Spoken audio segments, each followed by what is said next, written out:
later on today, the French National Assembly will be voting on a bill to suspend the president's pension reform plan. The legislation, which was a key policy of Emmanuel Macron's, would have raised the retirement age in this country to 64. If the measure, which was a key demand by the Socialists, passes, it would effectively delay that reform until after the next presidential election.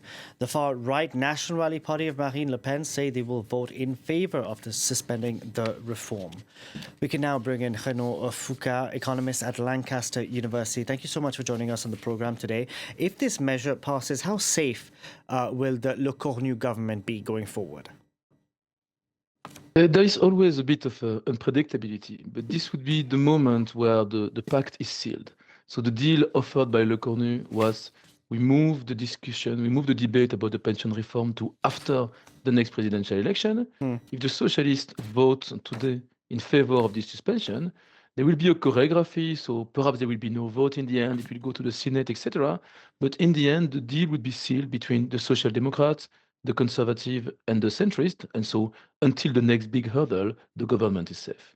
And what explains the ruffled feathers between the left-wing bloc, the far left, France Unbowed, accusing the Socialists of betrayal? What's gone on there? So I think what's going on is that for a long, long time, there has been a debate between the Social Democrats and the France Unbowed about whether we should try to get something in exchange for some form of support for the government.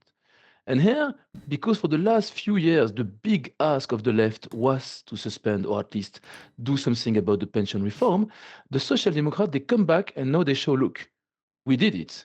We went with the government, we sat down, we bargained, and we get a very, very big prize. That's a terrible news for the far left, because for the far left, it means that actually you can achieve something.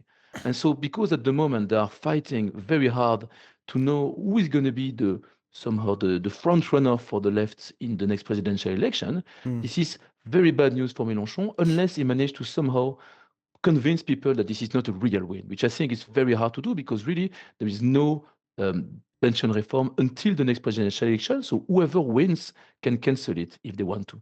Now, the far-right National Rally Party of Marine Le Pen say they will be voting in favor of suspending this reform. That means pushing it back until after the next presidential election.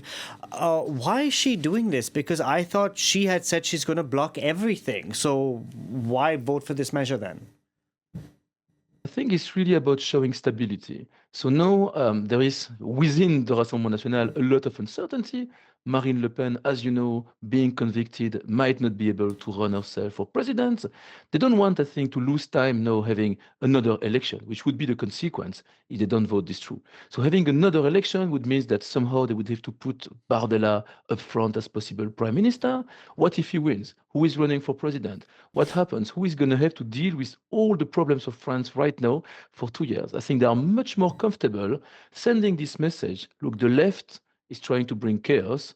We are stability. We don't agree with that. We are not the government, but we are stability. Vote for us in 2027, and you're going to have someone responsible in charge. And I think it's a very powerful message.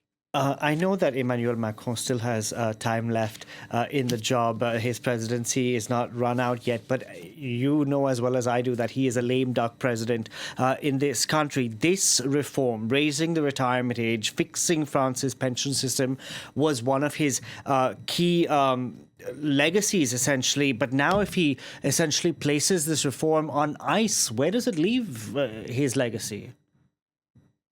If I am Emmanuel Macron right now, I would be kind of bullish that this is going to survive because it's very clever to move it to after the next presidential election.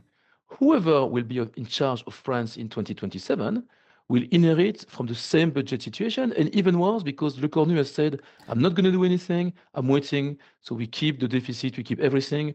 All the big problems are postponed. So they will have someone in 2027, be it Le Pen, be it Bardella, being someone on the center-left, a centrist, who will face the same problem and will want to do something.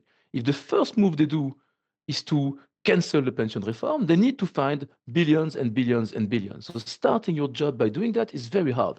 So I guess somehow a lot of people might just hope that people forget about it.